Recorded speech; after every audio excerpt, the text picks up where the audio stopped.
سلام دوستان گرامی، جشن نوروز بین المللی را برایتان تهنیت میگیم و ما امروز تصمیم گرفتیم که مهمانی یکی از ورزشگر به عنوان کشور شویم و ببینیم که آنها جشن نوروز را چگونه پیشواز میگیرند و یا اینکه انیخترش چگونه قید میکنند و ما انتخاب نموده ایم یکی از ورزشگر به عنوان موفق کشور میجگانه سمدوارو که او نیز در برابر دیگر ورزشگر به عنوان همیشه در مسابقه های بین المللی شرکتی فعالانه دارد و نام کشور عزیزمان را البته معرفی میکند. جشن نوروز به شما نیز مبارک باشد و بگوید که عین حال به چه کار مشغول هستید؟ به شما و به تمام کل مردم تاجیکستان هم جشن نوروز مبارک باشد و عین حال از ما در تمرین هایمان کوشش و زحمت های ما همش برای تمرین هایمان است که در حال تیاری در مسابقه هایی که برای راه خط برای المپیادی که 2020 در توکیو برگزار می گردد همه کوشش و زحمت های ما برای هوای است. ما که در همین سال 2019 در چندین مسابقه بودیم، در چندین مسابقه برآمد کردیم و در سال 2020 که در مسابقه جام جهان که در روسیه برگزار گشت، در آنجا من از نمود باکس توانستم که سزاوار جای دوم گشتم و من بعد از این مسابقه جام جهان که در مسابقه آسیا بودم که در آنجا برای راه خط برای المپیاده بود که در آنجا در عمان برگزار گردید. در آنجا من از حریف خودم از حریف استرالیا شکست خوردم و من به این نگاه نکرده باز هم تمرین و کوشش هایم را زیادتر کرده استم که در مسابقه که در پاریس برگزار می گردد که در آنجا دومین مسابقه برای راه خط برای به دست آوردن المپیاد است. از چند نمودی مسابقه شما برآمد میکنید؟ چون اینجا من میبینم دیپلم و افتخارنامه های شما از چند نوع ورزش هستند که شما به دست آورده اید؟ من از خردسالی که به ورزش مشغول هستم. طولی گویم که طولی 13 سال است که زیادتر به ورزش مشغول هستم و اولین ورزش که من مشغول بودم این محاربه تن به تن بود که طولی 7 سال من در آن تمرین هایم را ادامه دادم و در آن نمود ورزش محاربه تن به تن من توانستم که 4 مرتبه قهرمان جهان و 2 مرتبه قهرمان آسیا و چندین مرتبه قهرمان جمهوری گشتم و بعدا از آن من به ورزش کیک باکسینگ و تکواندو تف برگشتم که در آن من طول 4 سال مشق تمرین هایم را ادامه دادم. بعدا من بر کیک باکسینگ و تکواندو تف برگشتم که در این من طول 4 سال تمرین کردم. در این طول 4 سال من توانستم چندین مسابقات سزاوار جای اول گشتم و 2017 از نمود کیک باکسینگ که مسابقه 2017 من در بازی آسیایی که در اشخاباد برگزار گردید توانستم اولین مدال طلا را به دست بیارم و بعدا من در مسابقه آسیا برآمد کرده از این نمود ورزش هم سزاوارهای جای نمایان گشتم. با سبب که من به باکس برگشتم این نمود المپیاد با این سبب من به باکس برگشتم که توانم که از این نمود باکس هم نام خودم را گذارم و من در نمود باکس که عین حال تمرین کرده استم و در مسابقه بین المللی، مسابقه جمهوری و در این مسابقه جام جهان که من سزاوارای مدال گشتم و من میخوام که باز هم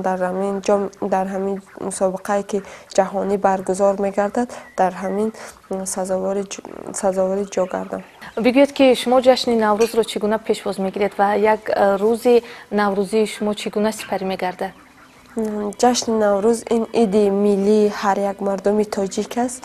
در جشن نوروز ما همه نمود خوراکایی که ملی است ما آماده میکنیم همراه مادرم و من با مادرم بسیارتر یاری میرسانم در این خوراکای ملی کردن و من امروز تصمیم گرفتیم که آش توپه را آماده کنیم. خوب اگر زید نباشید ما نیز میخواهیم که شما رو همراهی کنیم. پس بینندگان عزیز ما رو ترک نکنید و یک جایی میبینیم که میجگانه صمد و تا چه اندازه میتواند از عهده آماده نمودن آش توپه برآید. میجگانه самадова яке аз варзишгарбонувони муваффақи кишвар ки то ин замон аз якчанд навъи варзиш дар мусобиқаҳои фаруҷаҳонӣ ҳамчун намояндаи кишвари азизамон тоҷикистон баромад кардааст. ӯ қаҳрамони бозиҳои осиёӣ оид ба кикбоксинг, дорандаи медали нуқраи мусобиқаҳои ҷаҳон оид ба бокс ва инчунин дар якчанд мусобиқаҳои дигар низ иштирок карда сазовори ҷойҳои намоён гардидааст. миҷгона имрӯз тасмим дорад ки баҳри хонавода яке аз таомҳои миллиро омода намояд ва мо низ ӯро ҳамроҳӣ хоҳем кард.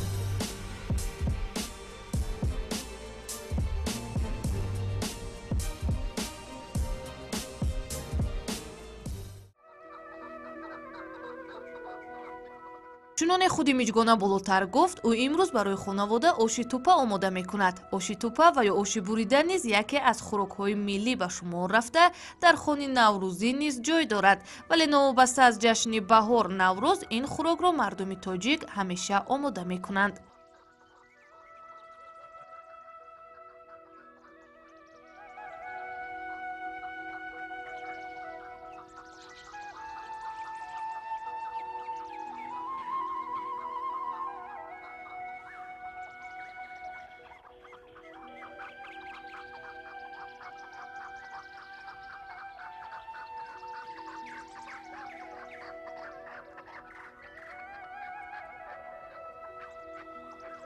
бояд иқрор омад ки аз ӯҳдаи омода намудани оши тупа, махсусан аз ӯҳдаи тунук намудани хамир ва ё зувола на ҳар кас ба хубӣ мебарояд.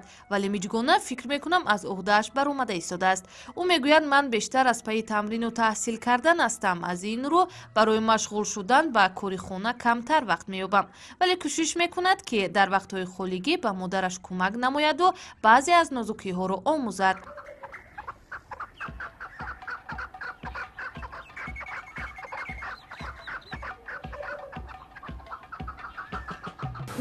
بیشتر در خونه کدام خوراکی را که مادرم با همراه خونه که خورم.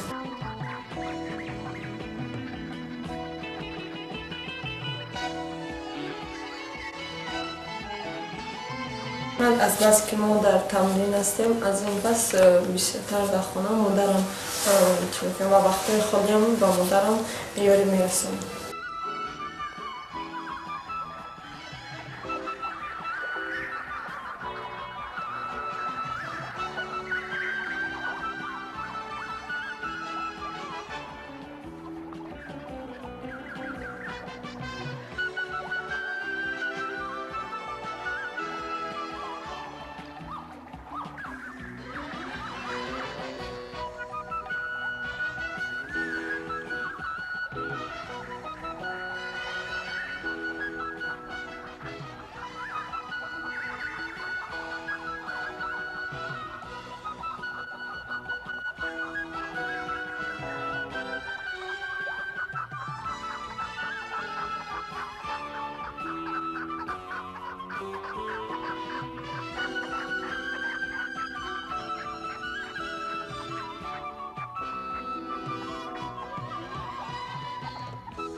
акнун ки зувола тунук шуд, онро буридан лозим.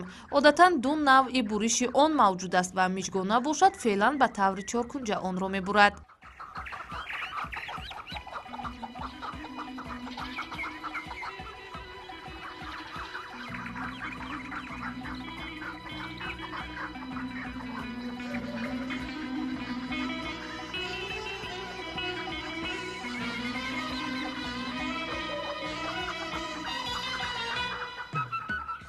дар баробари оши тупа дигар хӯрокҳои миллӣ ба монанди шакароб ва суманак низ хӯрокҳои асосии хони наврӯзӣ мебошанд ва онҳоро низ дар ин айём омода мекунанд.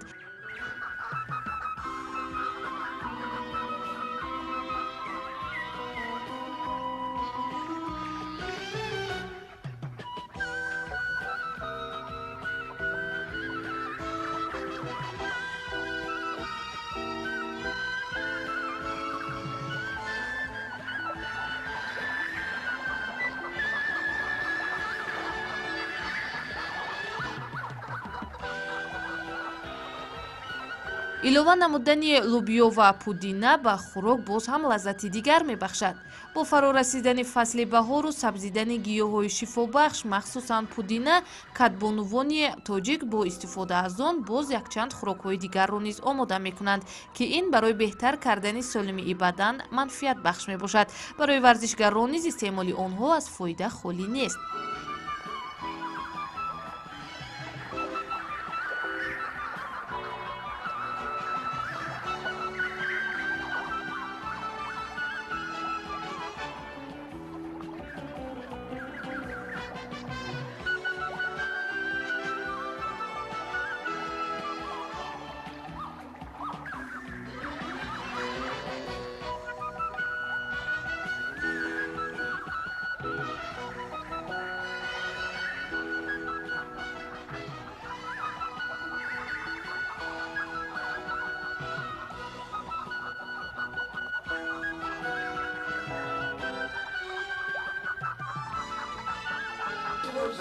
Фатима тайёр шуд.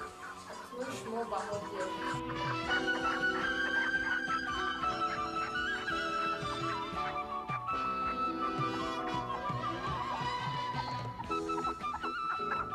пас аз сардиҳои зиёд истеъмоли чунин хӯрокҳои миллӣ барои барқарор намудани қувваву нерӯи шахс мусоидат мекунад.